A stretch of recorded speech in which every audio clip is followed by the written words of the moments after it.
Hi guys. Now today we're gonna do this call video thing. I don't know if the sound's gonna work very well since this does involve a few sound effects. So if it doesn't, still try it because it's a good thing. So what you'll need is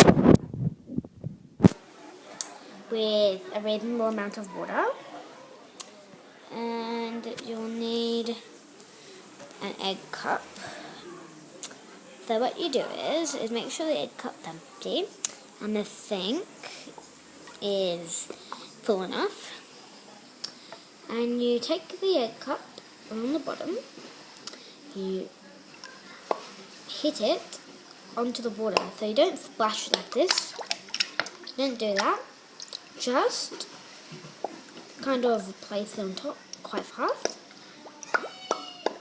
And it will make some cool sounds.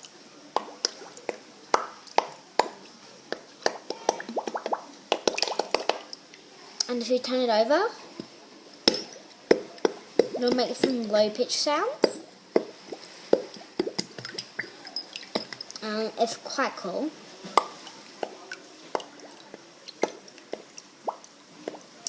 This video is just showing you some cool things with egg cups and the water.